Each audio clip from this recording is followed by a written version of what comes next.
The week leading up to Emma's birthday was quiet but charged, the kind of calm before a storm that holds its breath in the shape of balloons and frosting.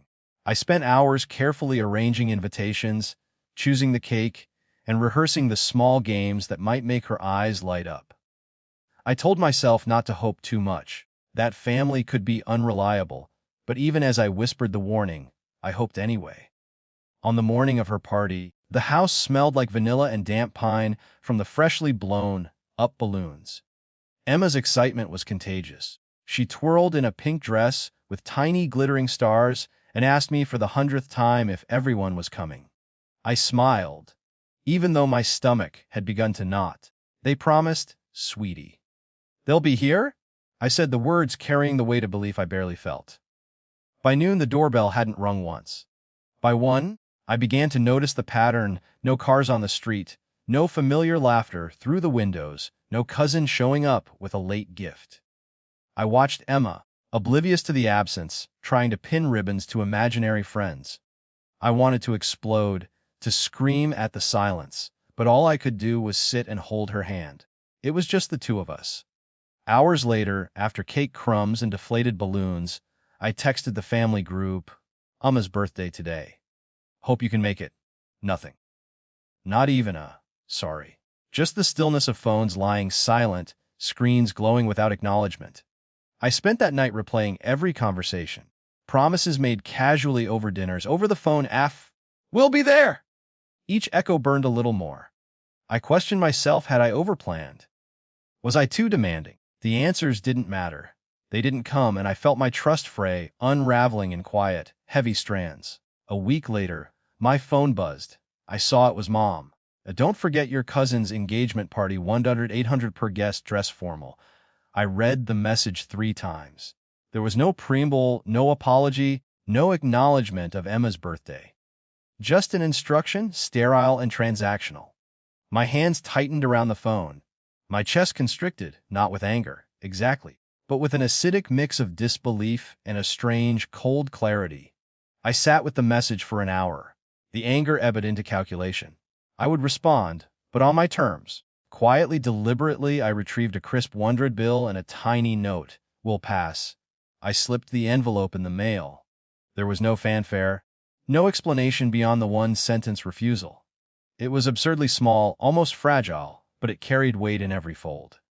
2 days later, I was watering Emma's plants on the porch when I noticed a car pull into the driveway, one I hadn't expected. My father stepped out first, his face flushed, lips pressed thin. Behind him, a uniformed police officer followed, the badge gleaming in the afternoon sun. I froze. Emma leaned on my leg, sensing tension but too young to name it. The officer cleared his throat, glancing at my father before looking at me. "We need to speak with Mr." he said quietly. The words held an authority that left no room for debate. My father's eyes darted toward me, a mixture of shame and fury. He opened his mouth, then closed it. The air between us was thick, charged with unspoken acknowledgement. I did nothing. I let them speak, let the presence of law, a concrete symbol of accountability, shift the dynamics.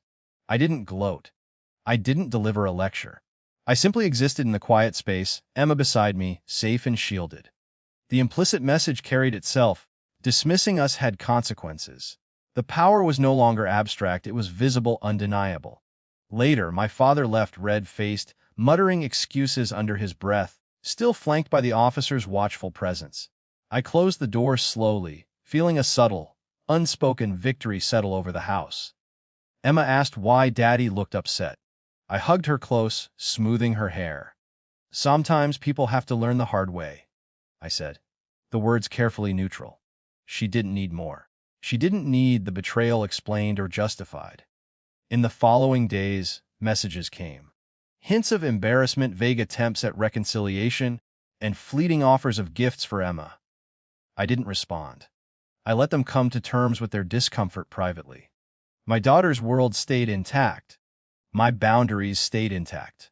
The house returned to its quiet rhythm, punctuated now with laughter, homework, and the occasional small celebration for just the two of us.